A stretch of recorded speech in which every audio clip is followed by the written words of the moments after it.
Hello everyone, welcome back to my channel The Hope. My name is Prerna Gupta and I am a special educator. Dear parents, आज के topic में हम बात करेंगे schooling के ऊपर कि जब बच्चे को आप स्कूल भेज रहे हैं तो आपको किन चीज़ों का ध्यान रखना चाहिए, किन टिप्स को फॉलो करके आप बच्चे की स्कूलिंग को इजी बना सकते हैं, आप टीचर्स की किस तरीके से हेल्प कर सकते हैं बच्चे को स्कूल में स्टडी करवाने में, या बच्चे की किस तरीके से हेल्प कर सकते हैं स्कूल के इन्वायरमेंट में सेटल डाउन होने के लिए। तो यहाँ हम सबसे पहले बात करेंगे कि आप नॉर्मली जो क्या होता है ना कि जब बच्चा डायग्नोस होता है ना, सबसे पहले हम इस चीज़ के बारे में बात करेंगे कि जब बच्चा डायग्नोस होता है ना कि बच्चे को किसी तरीके की कोई डिसेबिलिटी है, या बच्चे को जो आजकल बहुत ज़्यादा जो बच्चों में कॉमनली देखा जा रहा है, ऑटिज़म हो गया, वर्चुअल ऑटिज़म हो गया या ADHD हो गया, तो जब भी पेरेंट्स को ये चीज़ बताई जाती है तो डॉक्टर सबसे पहले पेरेंट्स को जिस चीज़ के लिए गाइड करते हैं वो दो चीज़ें होती है कि बच्चे को थेरेपी वो स्टार्ट करें एंड देन उसके अलावा उसको एक नॉर्मल एनवायरनमेंट दे, नॉर्मल स्कूल में एडमिशन करवाएं, वो डॉक्टर सबसे पहले बताते हैं। पर यहाँ कुछ पेरेंट्स क्या करते हैं कि जैसे उन्हें पता चला कि ओके बच्चे को कोई प्रॉब्लम है, आई नो वो बहुत ज़्यादा टफ सिचुएशन होती है आपके लिए उस चीज़ को समझने के लिए, उस चीज़ को अंडरस्टैंड करने के लिए, बट यहाँ एक छोटी सी गलती ये रहती है कि बहुत से पेरेंट्स क्या करते हैं कि थेरेपी को इतना इम्पोर्टेंस नहीं देते हैं उस टाइम में, बच्चे को स्कूल में एडमिशन करवाएंगे, बच्चे को स्कूल में भेजना स्टार्ट कर देंगे। अभी यहाँ दो चीज़ें होती हैं, कुछ बच्चे तो इजीली वहाँ बैठ जाते हैं, चीज़ों को समझना धीरे धीरे स्टार्ट कर लेते हैं, उनको बहुत ज़्यादा डिफ़िकल्टी नहीं होती है। लेकिन कुछ बच्चे हमारे यहाँ ऐसे हैं कि उनको बहुत ज़्यादा डिफ़िकल्टी होती है चीज़ों को समझने में, क्योंकि उनको भी पता ही नहीं है उन्होंने स्कूल के एनवायरनमेंट में कैसे रहना है, कैसे कमांड्स को फॉलो करना है, इंस्ट्रक्शंस को फॉलो करना है, टीचर्स की बात को किस तरीके से समझना है, या अगर टीचर किसी चीज़ को लेके कमांड दे रहे हैं, चाहे वो एक सिंपल सी कमांड ही क्यों ना हो कि ओके अपना बैग लेके आओ, अपना टिफ़िन लेके आओ, अपना लंच फिनिश करो, तो बच्चे को तो खाना ही नहीं आता खुद से, बच्चे को वो कमांड समझ ही नहीं आ रही है कि आप उसको क्या कह रहे हैं, किस चीज़ के लिए आप उसको कह रहे हैं। तो ये सब चीज़ों में बच्चे को बहुत दिक्कत आती है। अगर आप बच्चे को थेरेपी साथ में करवाएंगे, फिर आप बच्चे को स्कूलिंग करवाएंगे, तो आप बच्चे में ज़्यादा इम्प्रूवमेंट देखेंगे, क्योंकि अगर बिना थेरेपी के आप बच्चे को स्कूल में भेजेंगे तो उसमें आपको क्या दिक्कत आएगी कि 1-2 महीना स्कूल वालों ने देख लिया एंड देन फिर वो आपको कह देंगे कि नहीं हम आपके बच्चे को नहीं रख सकते हैं, हमें बहुत डिफ़िकल्टी आ रही है, बाकी बच्चे भी डिस्टर्ब हो रहे हैं, क्योंकि ये सब स्कूलों में होता है। ठीक है, उसके अलावा क्या है, अगर हमारा बच्चा थेरेपी में भी जा रहा है, देन स्कूलिंग के लिए जा रहा है, तो वो प्रिपेयर होके जा रहा है, उसको वो चीज़ें पता है कि बैग क्या है, बैग को ओपन कैसे करना है, टिफ़िन को कैसे खोलना है, इंस्ट्रक्शंस को कैसे फॉलो करना है, इमिटेट कैसे करना है। तो जो जो बेसिक चीज़ें हैं वो अपनी थेरेपी में सीख के जाएगा तो उसको स्कूलिंग में इतनी दिक्कत नहीं आएगी, और वो इजीली टीचर्स की कमांड्स को भी फॉलो करेगा, उनको समझेगा कि वो क्या उसको कह रहे हैं, किस चीज़ के लिए उसको कमांड दे रहे हैं, तो वो उन सब चीज़ों को समझेगा।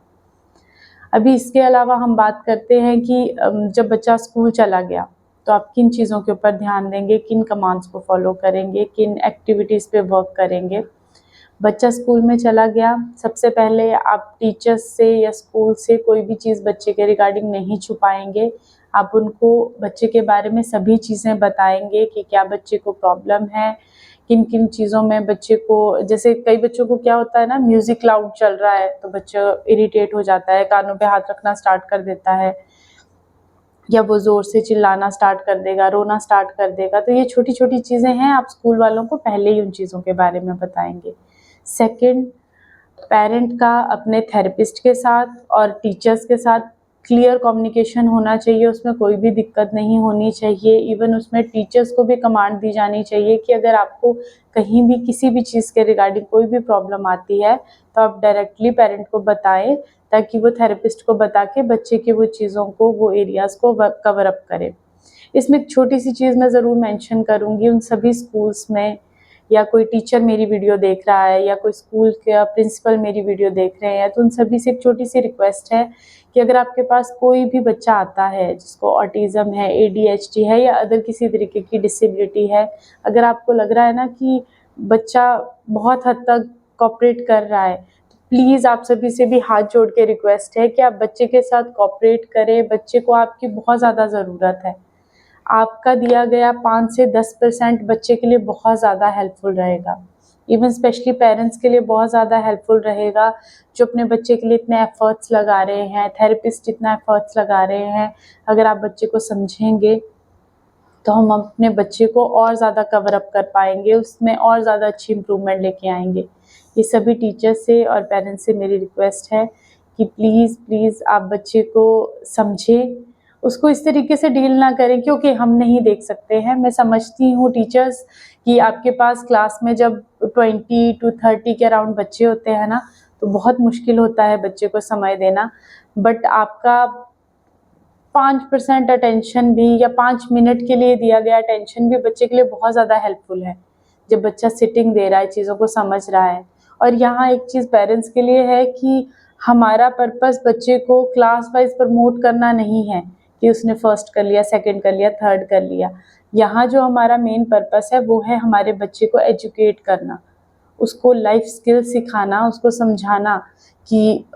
किस तरीके से वो छोटी छोटी चीज़ों को समझे। देखिए फर्स्ट सेकंड बहुत से स्कूलों में ये चीज़ें भी हो जाती हैं, ठीक है, बट हमारा वो पर्पस नहीं है। हमारा पर्पस ये है कि अगर हमारा बच्चा नर्सरी ही कर रहा है या LKG कर रहा है, UKG कर रहा है, पर उसको कॉन्सेप्ट क्लियर होने चाहिए। उसको 190% स्कोर नहीं करवाना है, वो 40% भी लेके आ रहा है ना, बट उसकी खुद की मेहनत का होना चाहिए, जो उसकी खुद की समझ का हो, तो वो सबसे ज़्यादा इम्पॉर्टेंट है।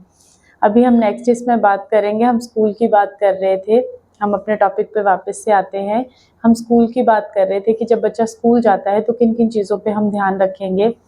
अभी बच्चा स्कूल जा रहा है तो आप स्कूल वालों से सिलेबस ले सकते हैं पेरेंट्स, कि आपके साल का क्या सिलेबस है, ताकि वो आप घर पे बच्चे को कवर करवाएं, और आपका थेरेपिस्ट है जो उसका स्पेशल एजुकेटर है वो भी बच्चे के टॉपिक को क्लियर करवाएं, ताकि स्कूल में टीचर्स को कोई डिफ़िकल्टी ना हो बच्चे के साथ। कि बच्चे को अगर वो कॉन्सेप्ट क्लियर होंगे तो जब टीचर उनको बाकी बच्चों के बीच में करवा रहा हो तो हमारा बच्चा ईजिली कर ले।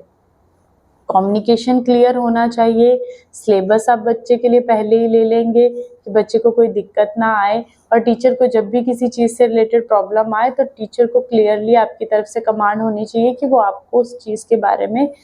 उसी टाइम बता दें कि बच्चे को ये चीज़ की दिक्कत आ रही है और आप इस पे वर्क करें। तो ये सारी चीज़ें क्या है ना, हमारे बच्चे को बहुत ज़्यादा हेल्प करेंगी। हमारा बच्चा एक इसमें एक और इम्पॉर्टेंट चीज़ है कि बच्चे को देखो, जब आप स्कूलिंग के लिए भेज रहे हैं ना पेरेंट्स, तो ये मत सोचिए कि मुझे उसे बहुत बढ़िया और बहुत बड़े स्कूल में भेजना है। आप अपने घर के आसपास में देखिए कि कोई छोटा स्कूल देखिए जिसमें स्ट्रेंथ बहुत ज़्यादा ना हो। जब आप बच्चे को स्कूल किसी इस तरीके के स्कूल में भेजते हैं ना, तो टीचर्स को भी दिक्कत नहीं आती, आप उनसे भी प्रॉपर्ली बात कर सकते हो और टीचर भी बच्चे को प्रॉपर्ली अटेंशन दे पाते हैं। जब आप बड़े स्कूल में भेजेंगे वहाँ स्ट्रेंथ भी ज़्यादा होगी और टीचर भी बच्चे को उतने तरीके से हैंडल नहीं कर पाएंगे। तो आप प्रेफरेंस ये दीजिए कि आपके घर के आसपास कोई भी छोटा स्कूल है तो आप बच्चे को वहाँ भेजिए उसकी क्लासेस के लिए, कि वो उसको अच्छे से समझ के उसके साथ डील कर पाएँ और उसकी क्लासेस ले पाएँ। ये सभी चीज़ों को फॉलो करेंगे तो आपकी स्कूलिंग आपके बच्चे के लिए हेल्पफुल रहेगी, आपके लिए हेल्पफुल रहेगी, एंड स्पेशली टीचर्स के लिए हेल्पफुल रहेगी, जो बच्चे को एजुकेट कर रहे हैं, बच्चे को चीज़ें सिखा रहे हैं, कि उनको कहीं भी दिक्कत आती है तो वो भी आपसे क्लियरली बात करें। आई होप मेरा आज का वीडियो सभी पेरेंट्स के लिए हेल्पफुल रहा होगा। अगर हेल्पफुल रहा है तो ज़्यादा से ज़्यादा पेरेंट्स के साथ शेयर कीजिए वीडियो को, ताकि उनको भी इस चीज़ में हेल्प मिले। अगर चैनल को अभी तक सब्सक्राइब नहीं किया है तो जल्दी से कर लीजिए और वीडियो को लाइक कर दीजिए। Thank you.